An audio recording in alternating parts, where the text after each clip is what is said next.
What's up, and thanks for tuning in to another edition of the Horror Debate. My name is Jeff Rowdy J. Keir, and with me, as always, Michael Mandy. This week, we're going to be reviewing Land of the Dead from 2005, the fourth George Romero zombie film. So, folks, we can't call it a trilogy anymore. So it's like just like any mall in America, Land of the Dead. You know, they just they just kind of walk aimlessly, and, shuffling around, eat and keep walking, and kind of reminds me of Home Depot on a Saturday.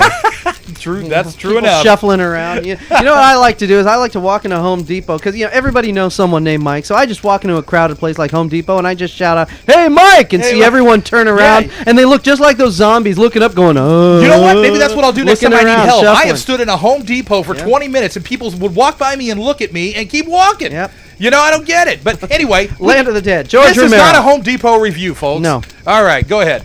Land of the Dead, George Romero, fourth film. This movie takes place after the events of Part 3, but of course, like every Romero zombie film, none of the characters carry over to the next. They all take place in the time that the movie was released. Takes place a bunch of upper class type citizens take over this giant skyscraper in downtown Pittsburgh. And I know it's Pittsburgh because they show you aerial maps of where the two rivers join the third. That's called a confluence. I learned that. Oh, John Madden. What did you say? You know what I learned from John Madden? Turducken. And I still want to try one of those things. I get hungry every football season for a turducken. Yeah. So we know it's Pittsburgh. I like the fact that Romero tries to keep it in Pittsburgh, even though he had to film it in Toronto to save money. They take over this high-rise, Fiddler's Green, and so the upper-class people live in this luxury skyscraper, and the poor people live on the ground out on the outskirts of it, and then there's a big fence around. So because it's in Pittsburgh, you've got two rivers on both sides, and the fence is on the third side, so all the zombies are out. I am freaking confused, dude. What are you trying to tell me here? I'm trying to tell you. Well, this is like, who cares where the fences are? Come on. Well, the poor people live. There's no zombies in the city. They kicked them all out, and they put this fence around them. So now they have these people, supply hunter type people, going outside the city, raiding the towns, killing a few zombies while they're out, getting supplies, bringing them back to Pittsburgh. The skyscraper's called Fiddler's Green, and that's the basic plot of the film. Well, basically I could have broke that down in like a couple sentences. Ugly dudes are outside the fence. Normal people are inside the fence. But ugly dudes want to eat normal people. But the rich people are protected in the skyscraper. The poor people get eaten because they're on the ground. What difference? There's no difference in that in like Washington, D.C., dude. Okay, that's where we're at. All right. Yeah. I mean, this is a very it has political overtones all throughout this movie. Well, that's the thing. Romero's zombie films are not like everyone else's zombie films. Romero puts a little bit more intelligence in the writing behind it. Right. With a little social commentary. Ooh, consumerism and all that. And this was definitely the class system. It's funny. We can have zombies overrun the planet, but humankind is still going to have a class system. Let me ask you this, and this is a serious question, and I'm not trying to dump on anybody, okay? But let me ask you this question. Why is George Romero so revered in this industry? Because he created Night of the Living Dead, which basically put the zombie film on the map and kicked everyone in the butt by saying, look, low-budget filmmaking can make an exciting film. Oh, so to you, it was exciting.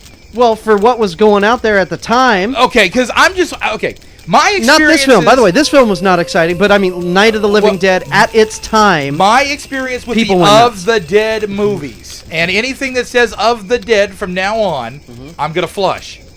Okay, I'm just saying that right now. Okay, because my experience with, and not just George Romero. I'm like I said, I'm not trying to dump on him, but there's other movies that are along the same vein, and they all seem to fall into that same pitfalls. Every single time. It's like, you're putting a little bit too much goofiness into something that maybe is trying to be a little bit on the serious side. And I think they mix wrongly, or is wrongly a word? There was no goofiness in Night of the Living Dead. Oh, please. There was no goofiness. There was unintended goofiness in that movie. There was unintended goofiness. It was like stuff that just didn't sit right with me, you know?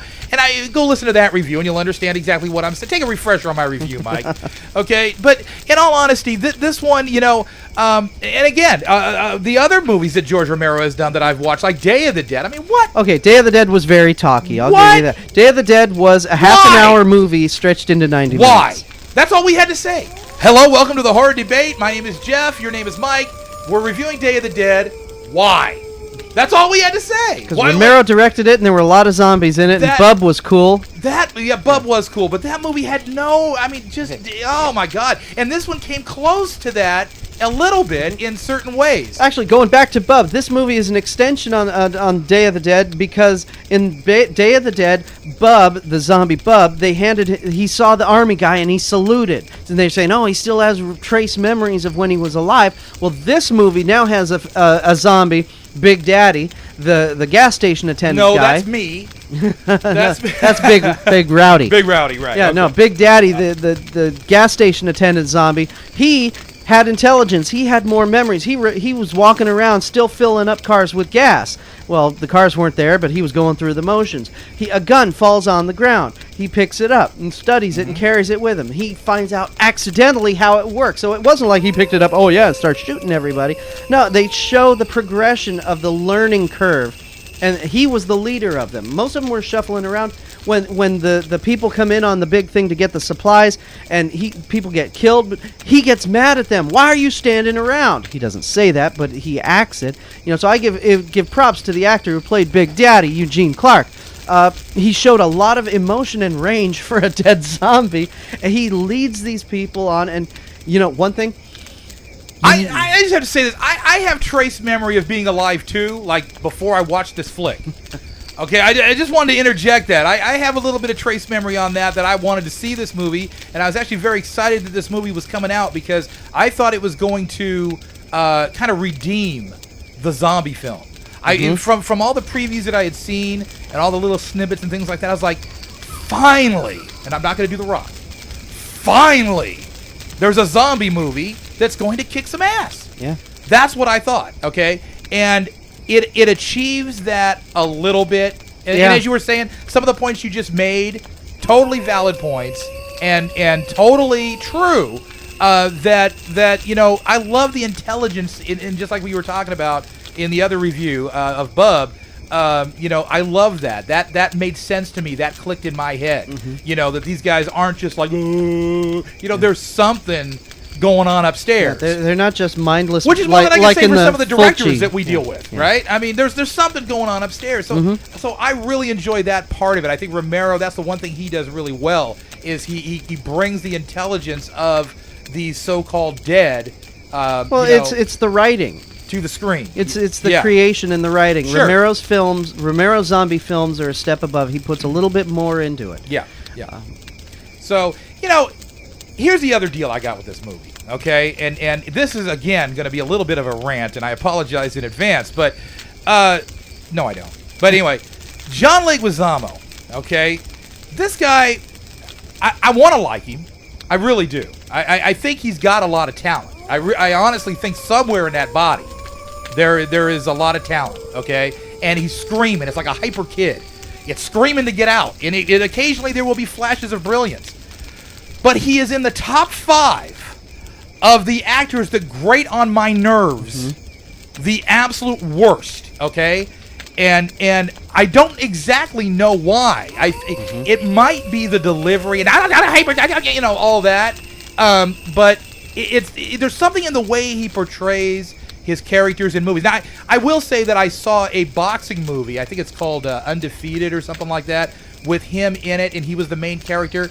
And he didn't grate on me nearly as bad in that movie. I think it's when he's playing somebody kind of outlandish, you know, with an attitude and issues, that he really kind of goes off. Oh, it's like in the stratosphere, and it seems like the other actors almost have to bring him back down. You know what I mean? And watching this movie, I definitely got the sense that he, you know, was taking things just maybe a little too far. You know, in just his delivery of the lines mainly.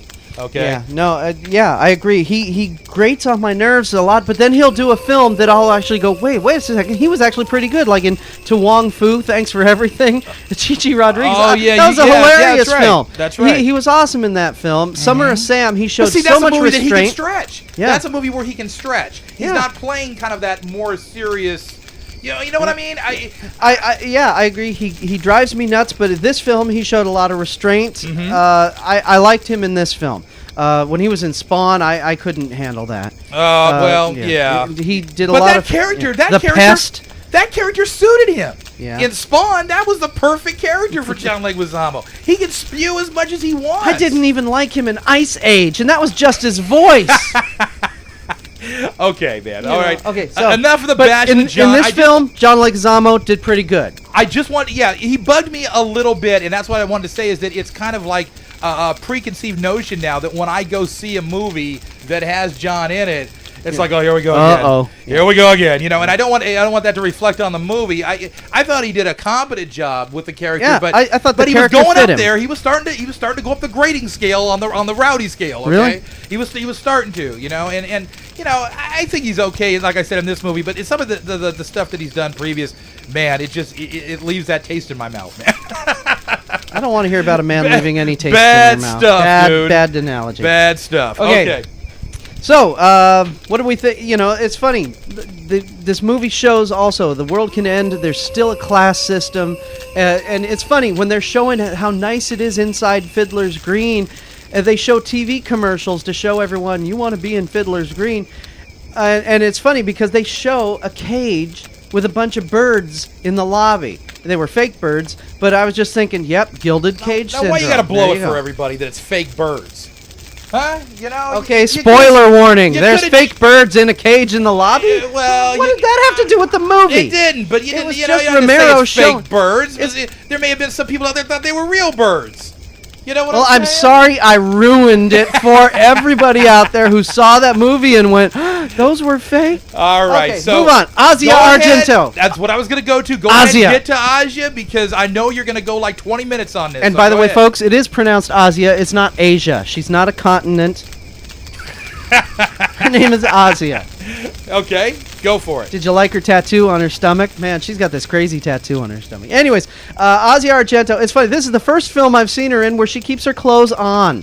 Why do you think that is? That's because George Romero and Dario Argento are best buddies. Can you imagine him walking up to his best buddy and go, dude, I want to cast your daughter in my movie, and boy, I can't wait for her to get naked. Yeah, she's going to get naked. Look, Dario can direct his daughter naked all he wants. That's a weird father thing I don't want to get into. But you don't want to go up to your best friend and go, dude, I want to see your daughter naked in my movie. Oh, man. Yeah, that's funny that you brought that up. We were talking about this earlier, is that, the connection between, I wasn't aware of the strong connection between the Argentos and the Romero. And that's funny, man. Yeah, she's going to get naked in my movie. I just. So what did you think of Asia in this film?